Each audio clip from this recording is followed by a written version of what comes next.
اپنے بچوں کو, اپنے گھر کی عورتوں کو, بچیوں کو سکھاؤ کہ ڈیل کیسے کرتے ہیں, لوگوں سے بات کیسے کرتے ہو. جب تک بات کرنے نہیں آئے گی تو آپ لوگ کاروبار کیسے کرو گے. یہاں کی لڑکیوں کو تو میک اپ اور کپڑوں چپل سے ہی فرصت نہیں ملتی.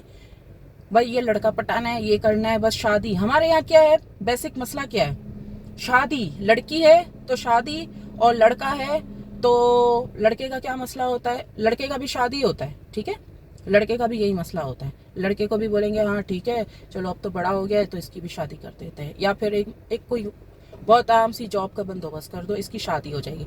ہمارے ملک کا سب سے بڑا مسئلہ بچے میں کیا دیکھا جاتا ہے, شادی. لڑکی خوبصورت ہو, اس کو چھوٹی عمر سے ہی کمپلیکس کر دیتے ہیں, ٹھیک ہے, کہ بیٹا آپ کو جو ہے وہ خوبصورت ہونا ہے, اگر نہیں ہو تو جان بوجھ کے بننا ہے کیونکہ ورنہ آپ کی شادی نہیں ہوگی. اور لڑکا ہوگا تو اس کی بھی سب سے بڑا مسئلہ یہاں پر شادی ہے, ٹھیک ہے. ہمارا رشتہ گروپ ہے, شادی گروپ ہے, واٹ ایور, ٹھیک ہے. میرے بہت سارے بزنسز ہیں آن لائن, آپ دیکھ سکتے ہیں میرے واٹس ایپ چینل کے ذریعے. لیکن شادی سے پہلے قابل بناؤ. ابھی یہ جو سب کچھ ہو چکا ہے جس میں جو ہے کافی مردوں کی جانیں گئی, جو کسی کا شوہر تھا, بھائی تھا, باپ تھا, کچھ بھی الگ الگ رشتے جس کے ساتھ جڑے ہوئے تھے, اور جن کی دکانیں جل گئی تو وہ بے روزگار ہو گئے, اور کچھ تو حضرات, مرد حضرات جو ہے وہ اس دنیا سے ہی چلے گئے. اب ان کے گھر میں کھانے پینے کے مسئلے ہوئے, پیسوں کے, ہر طریقے کے فائنینشیل کنڈیشن ان کی خراب ہو گئی. اس وجہ سے میں ہر بار کہتی ہوں کہ دیکھو جب تک گھر کا ہر فرد نہیں کمائے گا تب تک ملک کے حالات اور آپ کے حالات, ملک کو تو چھوڑو, آپ کے حالات کوئی نہیں بدل سکتا اگر آپ خود نہیں چاہتے. تو یہ ایک بہت ضروری میسج ہے, چاہے آپ آج سمجھو کل سمجھو. فالتو میں دیکھو کپڑوں جوتوں پہ ویسے بھی پیسے خرچ کرتے ہو, موبائل پہ کرتے ہو, موبائل پہ پیسے خرچ کرتے ہو, ٹھیک ہے یہ ساری چیزیں ضروری ہے, میں یہ نہیں کہتی, لیکن اس سے پہلے خود کو ایجوکیٹ کرو. اس سے پہلے اپنی دکان بناؤ, بھلے آن لائن دکان بناؤ, آف لائن تو چلو آج کل خطرہ ہے نا, آگ وغیرہ لگ جاتی ہے. آن لائن اپنا سسٹم چلاؤ. دیکھو جب کاروبار ہوتا ہے نا تب آپ کے جوتے چپل کپڑے میک اپ موبائل سب آ جاتا ہے, جب کاروبار ہوتا ہے. لیکن جب کاروبار ہی نہیں ہوگا تو ان چیزوں کو مینٹین کرنے کے لیے پیسے کہاں سے آئیں گے, پہلے تو یہ بتاؤ. تو میں ہر لڑکی کو, چاہے وہ کسی بھی ایج گروپ سے تعلق رکھتی ہے, یہ صرف ایک سوچ ہے کہ اگر کوئی بوڑھا انسان ہے تو وہ کام نہیں کر سکتا, ٹھیک ہے, کام کرنے سے الٹا آپ کا مائنڈ ہیلدی رہتا ہے, بزی رہتا ہے, ہیلدی رہتا ہے. یہاں آپ کا دھیان نہیں بھٹکتا غلط چیزوں میں, غلط پینا پلانا, جو بھی ایکٹیویٹی جو ہوتی ہیں اس طرح کی جو فالتو ہوتی ہیں, غلط چیز آپ نہیں دیکھتے آن لائن جب آپ کا مائنڈ ایک صحیح جگہ پہ بزی ہوتا ہے.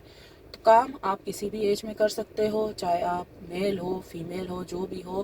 اور پلیز پلیز پلیز اپنے بچوں کو بچپن سے بزنس کی ٹریننگ دو, بچپن سے, چاہے وہ لڑکا ہے یا لڑکی ہے. لڑکیوں کو غلط گائیڈ مت کرو کہ بیٹا بیٹی اگر آپ کی شکل ٹیڑھی میڑھی ہے تو اپنی شکل پہ دھیان دو, نہ کہ دوسری چیزوں پہ دھیان دو. اور جو ہے وہ برتن دھونا اور جھاڑو مارنا اور کیا ہوتا ہے کھانا بنانا, یہ ساری چیزیں سیکھو. یہ سارے کام ہو جاتے اگر آپ کے پاس پیسے ہیں نا, اگر آپ کے پاس پیسے ہیں, اچھی انکم ہے, یہ سارے کام ہو جاتے ہیں. میں یہ سارے کام نہیں کرتی تو میرے کام کیسے ہوتے یہ بتاؤ. میں تو نہیں کرتی یہ سارے کام تو کیسے ہوتے, پیسوں سے ہوتے نا. پیسہ میرے پاس کہاں سے آ رہا ہے. تو خود کماؤ, اپنے بچوں کو کمانا سکھاؤ. شیر بنو, شیر. اپنے بچوں کو بھی شیر کا بچہ بناؤ. شیر کے بچے کو جو ہے نا وہ شکار کرنا سکھایا نہیں جاتا, وہ دیکھ دیکھ کے خود سیکھ جاتا ہے. تو سب سے پہلے آپ تو شیر بنو, پھر آپ کا بچہ جو ہے وہ شیر کا بچہ کہلائے گا. آپ نے ساری زندگی کچھ نہیں کیا یا صحیح فیصلے نہیں لیے زندگی کے, بچوں کو اچھی اچھی چیزیں سکھاؤ, اچھی اچھی چیزیں دکھاؤ, سکھاؤ, سناؤ. یہ چھوڑ دو پھوپھا نے یہ بولا اور اس نے جو ہے مجھے ڈنر پہ نہیں بلایا, اس نے میرے ساتھ تصویر نہیں کھنچوائی. یہ پرانے زمانے کے مسئلے ہیں, یہ نئے زمانے کے مسئلے نہیں ہیں. آج کل دنیا بہت آگے چلی ہے. آج کل یہ نہیں ہے کہ میرے ساتھ کسی نے تصویر نہیں کھنچوائی رشتہ دار نے, یا کسی نے مجھے پانی کا نہیں پوچھا, نہیں. آج کل یہ نہیں ہے. آج کل اپنے کام پہ فوکس کرو. یہ دنیا بہت آگے نکل چکی ہے. یہ پھوپھا نے کیا بولا اور اس نے کیا بولا, وہ کیا, یہ فالتو باتیں ہوتی ہیں. گھریلو باتوں سے اوائڈ کرو. اور باقی یہ کہ اگر میرے بزنس کے بارے میں جاننا ہے, میرے کورس کے بارے میں جاننا ہے, اور باقی میرے جتنے بھی آن لائن بزنس ہے سب کے بارے میں اگر جاننا ہے تو میرا واٹس ایپ چینل بلو ٹک والا فالو کر لیجئے, اور ای میل کے ذریعے مجھے کانٹیکٹ کر لیجئے. اور واٹس ایپ چینل بلو ٹک والا سائرہ غفار کے نام سے ہے, وہاں پہ سارے بزنس کے پیکیجز وغیرہ سب کچھ موجود ہے. تو وہ آپ لوگ دیکھ لیجئے. آپ کے دل کی دھڑکن سائرہ غفار.